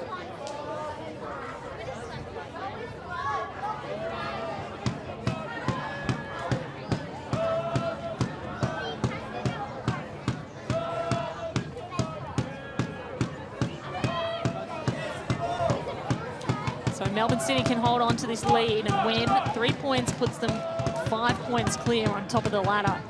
Very handy as the rest of the ladder is very tight.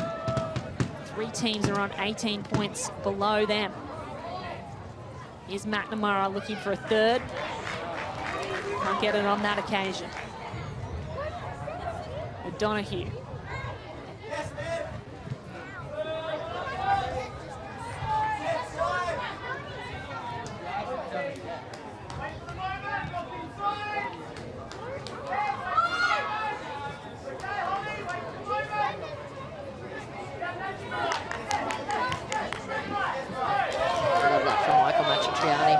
Continuing urging his team on. Wait, and it's a repetitive instruction, is that wait for the moment, wait for the moment. Like, don't just go chasing, wait for the right moment, whether that's a touch like that. Riley Henry did really well, like noticing those little cues from the opposition, whether it's a heavy touch or they've moved in a certain way. Wait for those moments where you can really put them under pressure and look to win that ball back.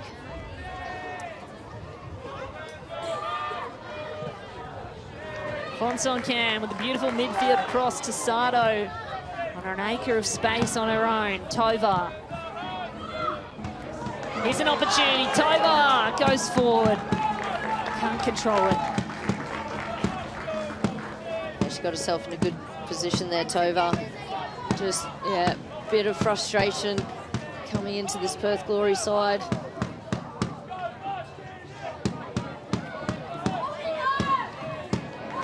It's stolen. This time Perth do really well. Their game plan finally comes to fruition, but Melina Mirez is there. Yeah, she was on it, wasn't she? On her toes, ready to pounce, come out. Ella Lincoln looking nice and bright, trying to press. You can see how many players at Perth Glory are committing forward to the press, trying to win that ball as far high back up the field as they can. There's a look at the final third entries. Perth with 41 now. Nothing to show for it. That's a fascinating stat. Here's O'Donoghue. Holds up. Goes to Johnston. 3 blue shirts ahead of her. O'Donoghue just a little heavy on the touch, can't get to Fonts on Cam. And light on the touch is Holly McNamara, but she runs into trouble. Dispossessions happening all over. Holly McNamara now a chance to run onto. And Teresa Morrissey was very good. Yeah, she was on it. Teresa Morrissey understands the pace of Holly McNamara, needs to be a bit further out of her 18-yard box just to make sure she can collect any of those long balls. Tovar fouled by McMahon.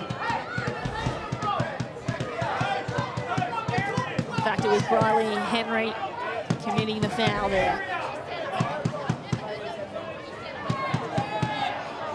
Need the lip reader out, Kate. See what Michael Matriciani wasn't happy about something. I couldn't quite pick up what he was saying.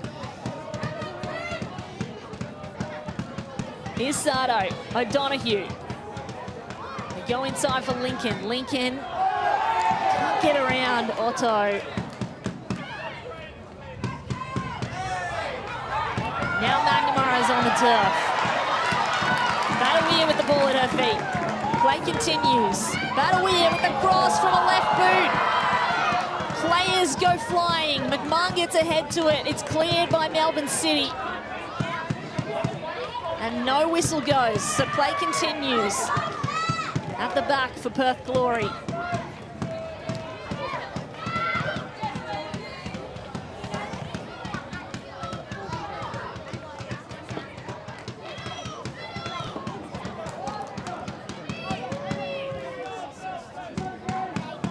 Well, City decide to call for calm.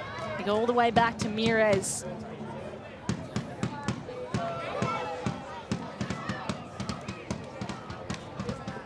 Nice controlled possession from the City here. No need for them to increase the intensity. 2-0 up. There'll be some heavy legs and some fatigue out there as well. So it's all about game management now and just seeing the game out. Not taking too many risks. There's plenty of space there. They just keep moving the ball, asking questions of Perth. You've got to come and get it. You've got to come and win it back off us.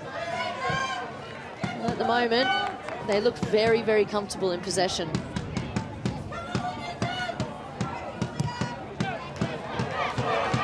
Another opportunity for Holly McNamara to run onto, and that one too good to be true.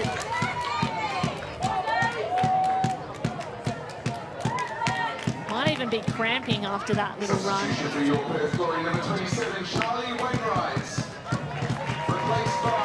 Double substitutes can be made though by Perth Glory. McAllister comes on for Wainwright.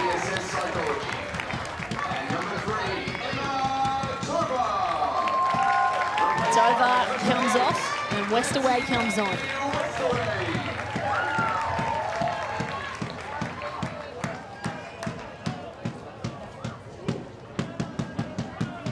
So more fresh legs for Perth Glory.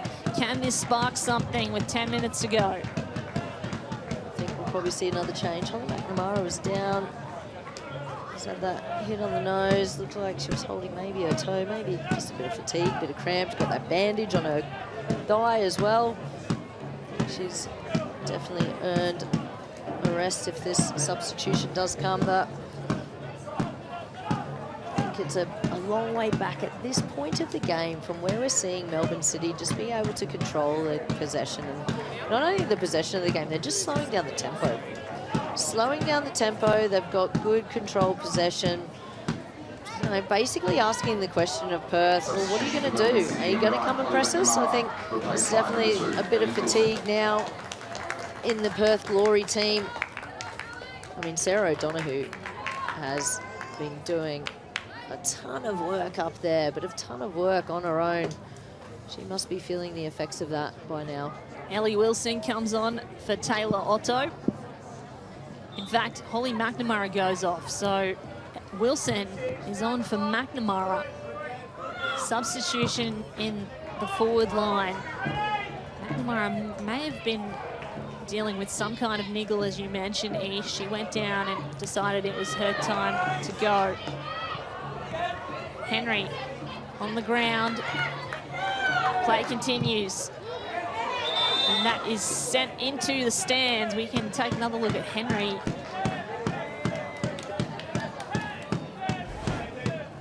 A little bit of discomfort there, maybe a a knock on the knee? Yeah, it looked like it was like knee-to-knee contact. Just on that inside of Briley Henry's knee. A little bit of pain. Can see her just gesturing towards it. Also, 83rd, 84th minute, 2-0 up. Being very cautious, protecting yourself as a player, particularly with all the games that they have had in recent times.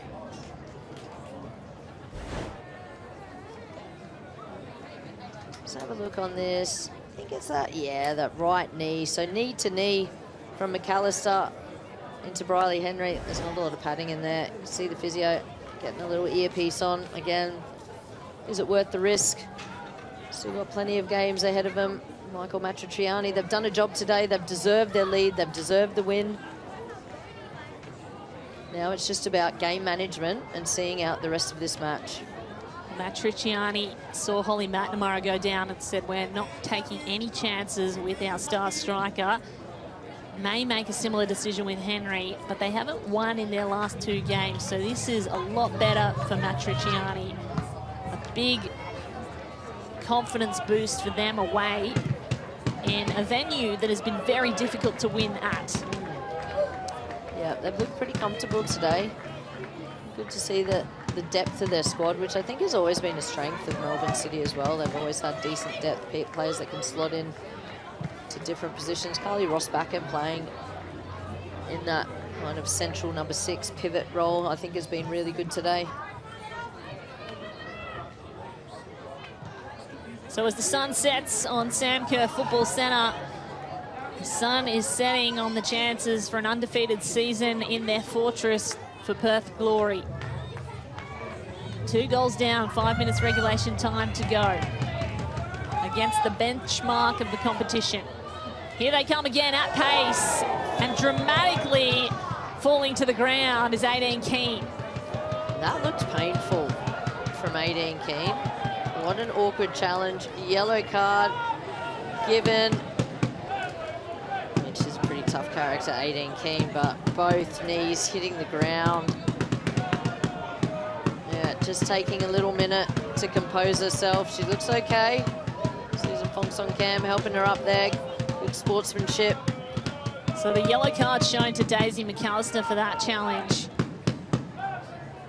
Few yellow cards around the Perth Glory team at the moment. Misha Anderson is on one, as is Fongsong Cam. It was a clumsy challenge by McAllister, wasn't it? Late, just a little ankle tap. I don't think people appreciate how little contact you need around your ankles to send you absolutely flying in a footballing context. That was a full-pace challenge, and the clip certainly sent 18 Keane flying. A free kick in a dangerous area for Melbourne City.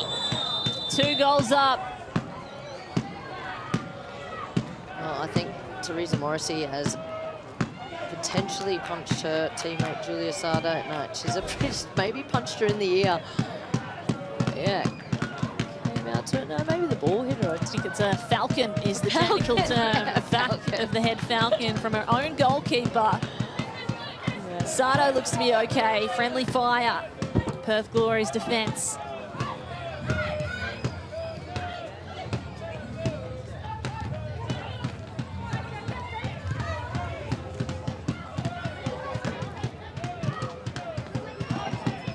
Another opportunity for Jackson now to run onto.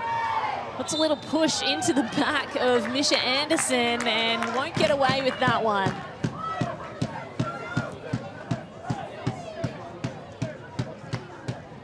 So Perth Glory under 3 minutes left. Still trying to fire something up down this right side through Grace Johnston.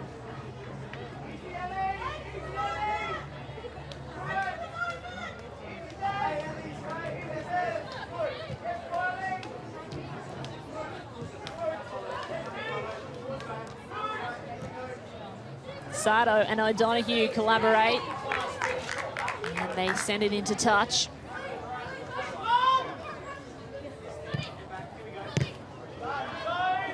It's good to see Perth still trying to work on their build-up play.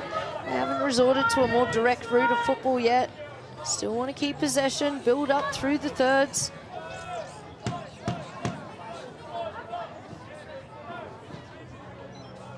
One for Johnston to run onto. Keane defends. Lincoln is there to grab it. Shelby McMahon clears. And Melbourne City, they are a well-drilled team in attack and defence.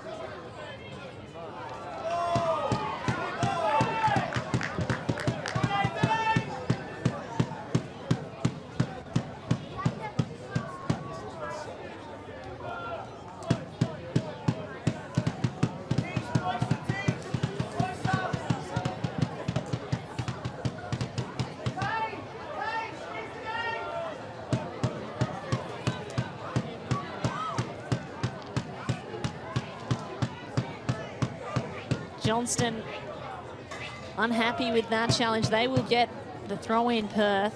She's having a conversation with the referee about the amount of contact she's receiving at the moment from Aideen Keane. There's been a fair bit of contact between those two players for this whole match, hasn't there? Some really good battles across the pitch that we've seen. Lots of physicality in this game as well. Probably could have been a few more yellow cards, a few more cards. Super physical and competitive all over the park. Here's Johnston.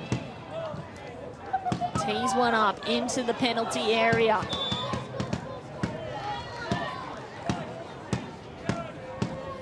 And it's offside there, unfortunate. Melbourne City defending so well, so cleverly. Perth unable to punch any holes in that final line. No, it's been all pretty comfortable, I think. Perth haven't really caused Melbourne City too many problems.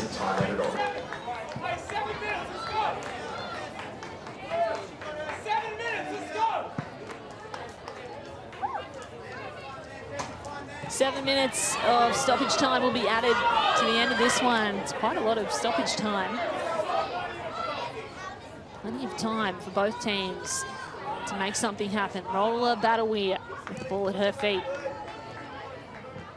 Anderson.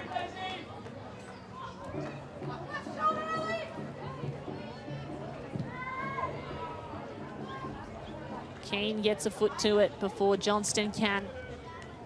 She'll throw it in, Johnston.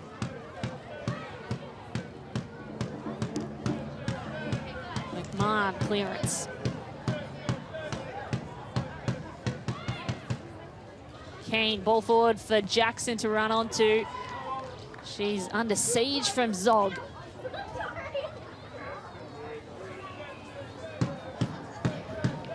Melbourne City, no rush to get this ball back in play. Just trying to soak up any time they can in this additional 7 minutes of play at the back end of the game.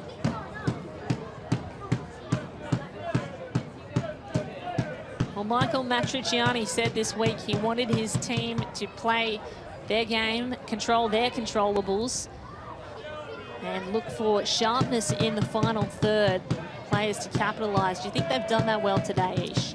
I think they've done that well-ish. I think Michael Matriciani has extremely high standards for this team. I think possession-wise has been good. I think for the amount of shots that they've had to the amount that they've had on target, that could definitely be an improvement.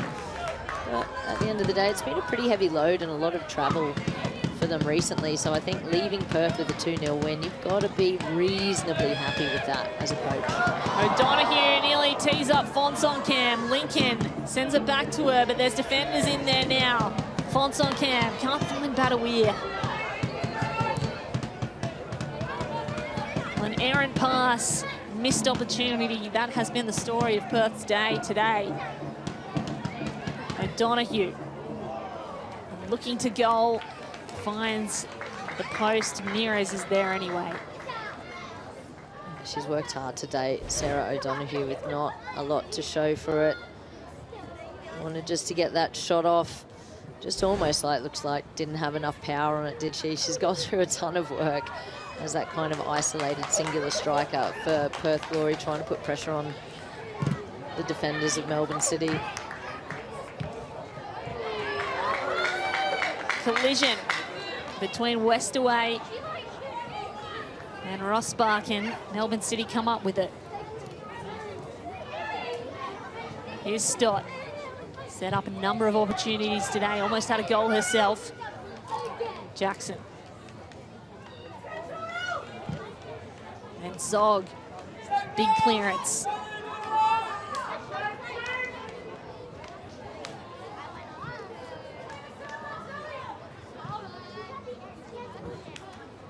Looks like Ella Lincoln has been given the task of Sarah O'Donoghue, who must be pretty gassed having run this all day, the high press. And even there, under pressure, Stott directs a ball to Otto with ease. They just look confident, Melbourne City.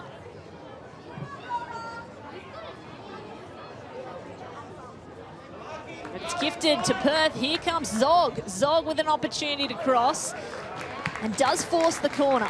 I thought that was going to be a commentator's curse then, Kate. You were talking about how well they were playing out from the back, and then Taylor Otto had a little deflection, didn't get the ball out and gave away possession in for a corner. It's always the way, don't worry about it. But this needs to be a good delivery from Susan Fonsonkamp. Wind going their way. Fonsonkamp delivers the ball and it's too high again. The wind drifts it beyond. Well, we talk about her quality of delivery so much, and that she really let herself down, not happy. Missed opportunity. Melbourne City are going to make a change here. Kaya Jugovic, the 16-year-old, is going to make her debut in A-League colours. Has no game minutes yet. Briley Hanley comes off, but their development player who captained the junior Matildas and was player of the tournament in the 2025 ASEAN Under-16 Championships will take the field. That's exactly what we were talking about earlier, Kate. This is the league where you see our future Matildas, and it's wonderful to track their journey from the start to when they make their senior international debut. So wonderful to see another young player in the Ninja A-League. Congratulations to Kaya Jugovic, a name that we will hear for many years to come by the looks of her record so far, just 16. Here comes Perth Glory. 18 Keane defending strong. That's going into touch.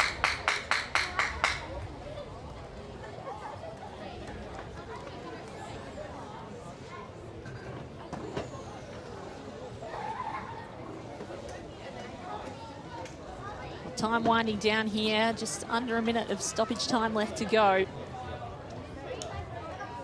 That's still attacking relentlessly, but a lot of the energy has drained from their attack.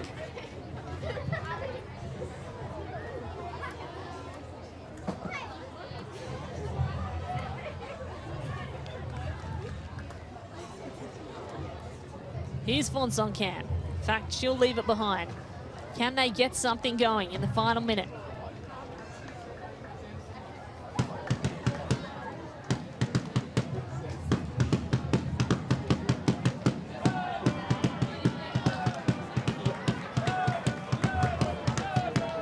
Johnston.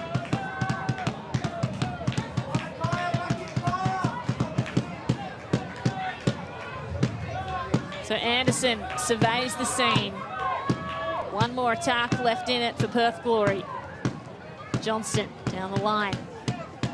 It's tipped out by Shelby McMahon. Fonsonkamp quick to pass it off to Johnston for the throw-in.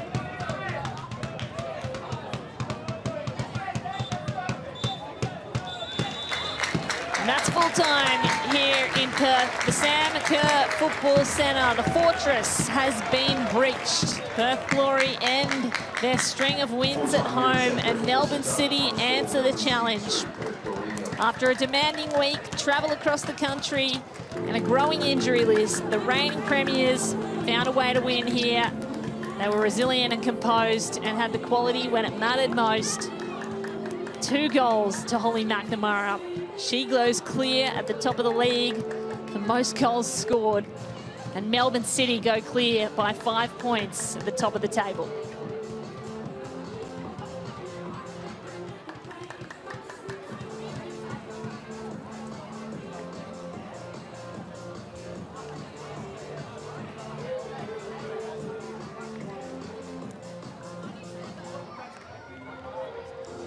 So full time here at the Sam Kerr Football Centre.